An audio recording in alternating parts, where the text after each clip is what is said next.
Short story 35. The Billboard. Alex drove home from work, his mind on the billboard. He had seen it every day for the past week, but today something was different. The billboard was blank. Alex had always been a bit of a conspiracy theorist. He loved reading about UFOs, Bigfoot, and the Illuminati. So, when he saw the blank billboard, he couldn't help but wonder what was going on. He pulled over to the side of the road and took a closer look. The billboard was still there, but the message was gone. It was as if someone had erased it overnight. Alex got back into his car and drove home, but he couldn't stop thinking about the billboard. What had happened to the message, and why was it so important that someone had to erase it? The next day, Alex drove back to the billboard. It was still blank. He got out of his car and walked up to the billboard. He reached out and touched it. It was cold and smooth. Alex looked around, but there was no one else in sight. He felt a chill run down his spine. What was going on? Alex got back into his car and drove away.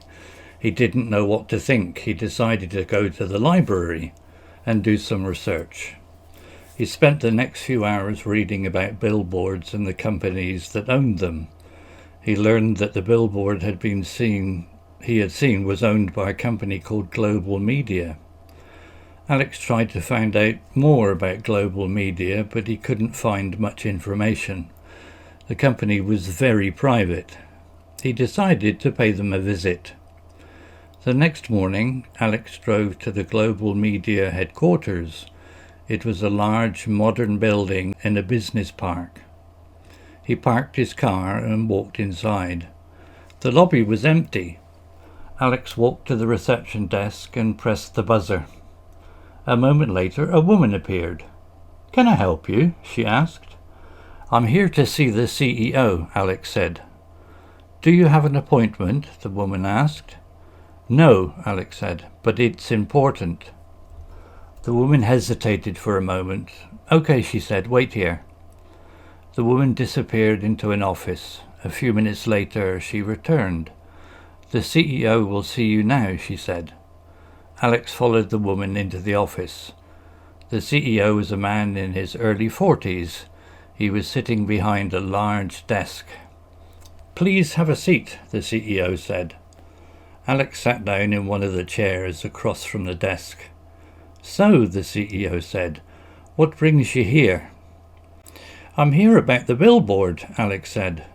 The CEO's eyes narrowed. "What about the billboard?" he asked. "Why was the message erased?" Alice asked. The CEO smiled. "That's classified information," he said. "But I have to know," Alex said. "It's important." The CEO shook his head. "I'm sorry," he said. "I can't tell you." Alex stood up. "I see," he said. "Well, thank you for your time." Alex turned and walked out of the office. He was angry and frustrated. He didn't know what to do next. Alex decided to go back to the billboard. He had to figure out what was going on. He drove to the billboard and got out of his car. He walked up to the billboard and looked at it. It was still blank. Alex reached out and touched the billboard. It was still cold and smooth. Alex closed his eyes and concentrated. He tried to imagine what the message had said. He saw a flash of light.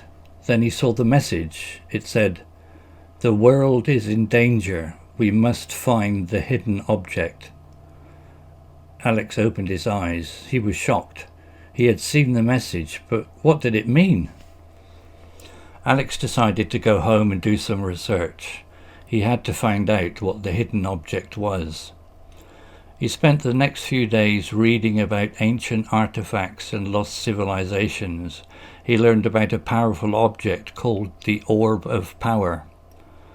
The Orb of Power was said to be able to control the weather and even cause earthquakes. It was said to be hidden in a secret location.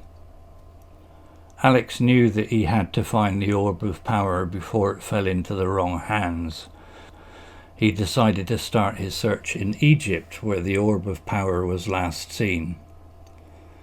Alex booked a flight to Egypt and arrived a few days later. He immediately started his search for the orb of power.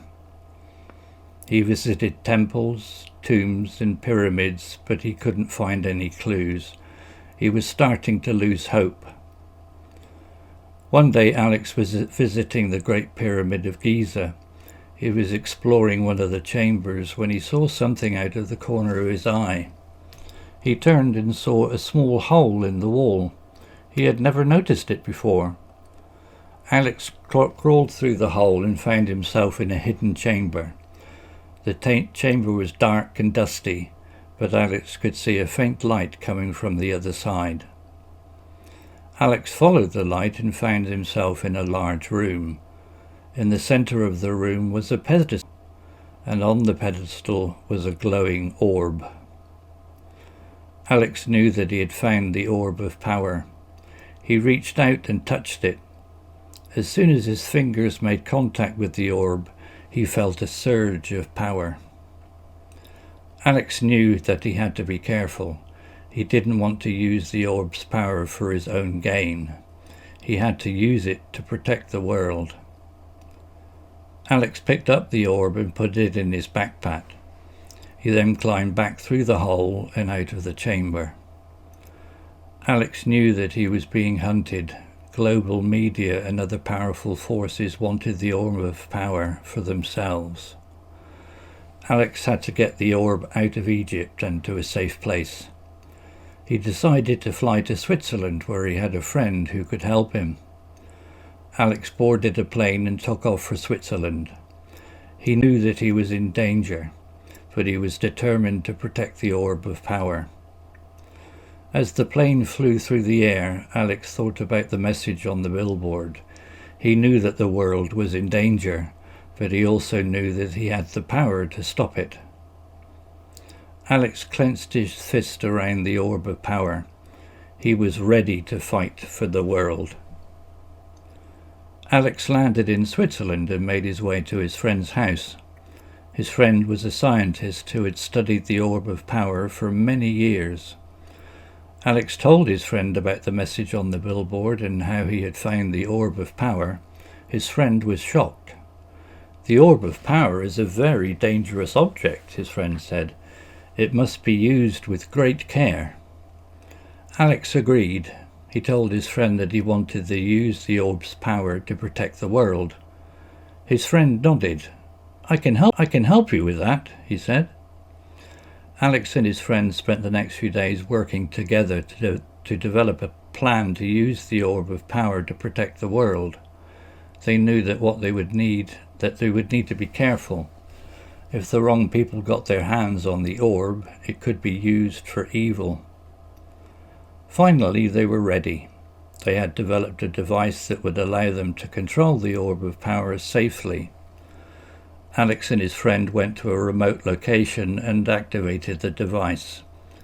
Alex then placed the orb of power inside the device. The orb of power began to glow brightly. Alex and his friend watched in amazement as the orb's power began to flow through the device. Alex and his friend used the device to channel the orb of power's energy into the atmosphere. They created a force field that would protect the world from any threat. Alice and his friend knew that they had done the right thing. They had protected the world from a great danger. Alex looked up at the sky and smiled. He knew that he would be ready to use the orb of power again if it was ever needed. But for now, the world was safe, and that was all that mattered. The end.